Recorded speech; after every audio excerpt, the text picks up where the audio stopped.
Облегуваме во минутите кои и во часовите во кои ќе определиме на одреден начин, ќе го определиме ритмот на политичките и меѓународните анализи.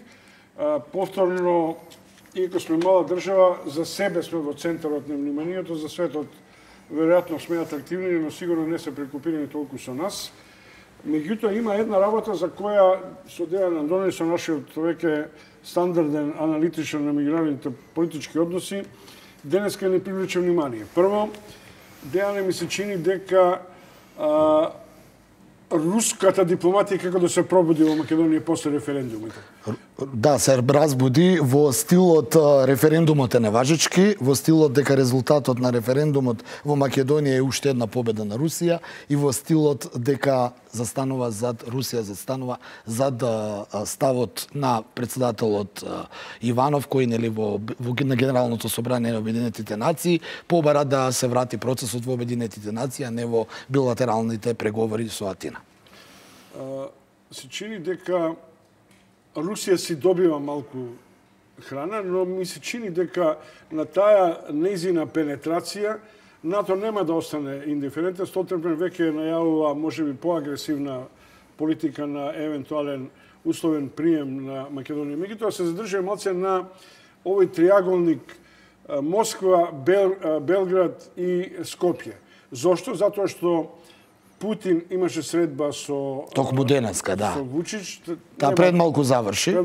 Но она што е многу индикативно, што само пред 2 дена и председателот на Српска република Додик беше во Сочи се сретна со Путин, што е малку интересно, во пресред на босанските избори. Тоа е значи еден пристап во кој Русија се обидува да го задржи влијанието. Кои се низините цели и приоритети?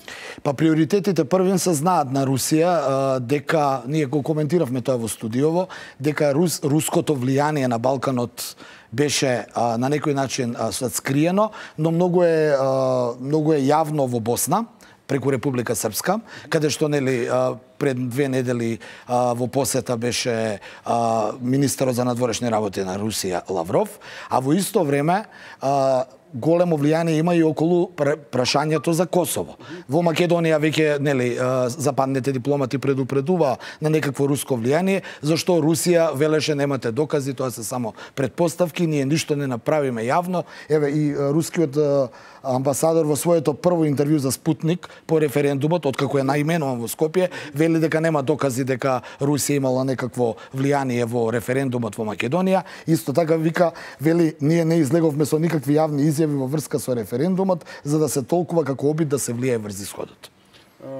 Но, иако има некаква добронамерна критичка обсервација на Коцијас, на шефот на грчката дипломатија, ми се чини дека денеска испука на овој начин едно предупредување. Што ни порачува? Дека ќе се распадне? Доколку дојде до криза или продолжи да се развива политичката криза и некава друга криза, Македонија ќе се распадне однатре. Таа изјава ние разговаравме јас и ти претходно, може да се толкува нешто како изјавата на Столтенберг дека доколку го прифатите договорот, преспанскиот договор, ќе влезете во НАТО до 2019 година. А Коцијас ми се чини дека и ги предупредува западните дипломати да не се откажат после овој наводен неуспех и покрај огромното лобирање кои беа нели пред самиот референдум со посетите на високи европски и светски великодостојници. Во секој случај Коцијас сака да пушти порака дека и на Грција не е сеедно што ќе се случува во Македонија.